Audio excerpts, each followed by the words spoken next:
Vi er ved Biolab stand nu, og vi har mødt udviklingschef Flemming Poulsen, som gerne vil fortælle om nogle af de nye specielle ting, som bliver vist her på ScanLab.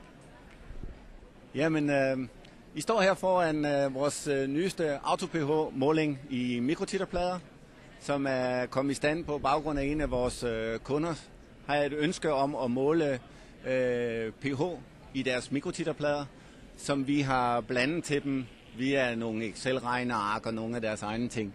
Og det de ønskede, det var, at de kunne måle pH nede i mikrotitterpladerne. Det der går ud på her, det er, som sagt, vi har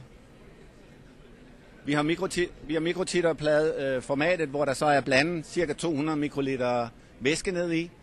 Og opgaven gik så i al sin enkelhed ud på at måle pH. Vi har brugt en standard biotråd til det, som er 3 mm i diameter, skal have en neddøbningshøjde på ca. 5-7 mm. Det passer med, at vi er i stand til at måle i 200 mikroliter brønden. Det, der ligger og er specielt, man skal kunne gøre her, det er, at man skal være sikker på, at når vi vasker elektroden, at der ikke hænger op til 10-20 mikroliter fast ved.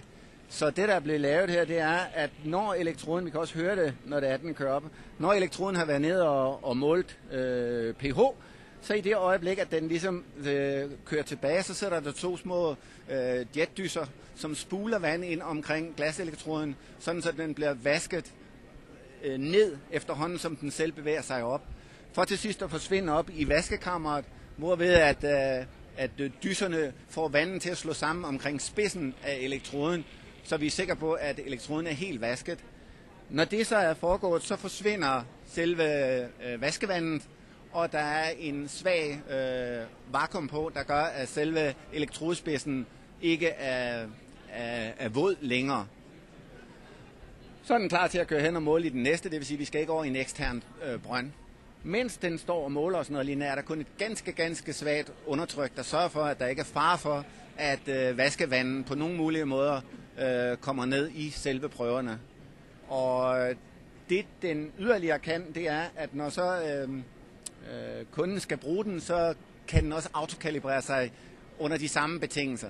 Det vil sige, at man kan fylde en brønd med 200 mikroliter pH4 og 200 mikroliter pH7.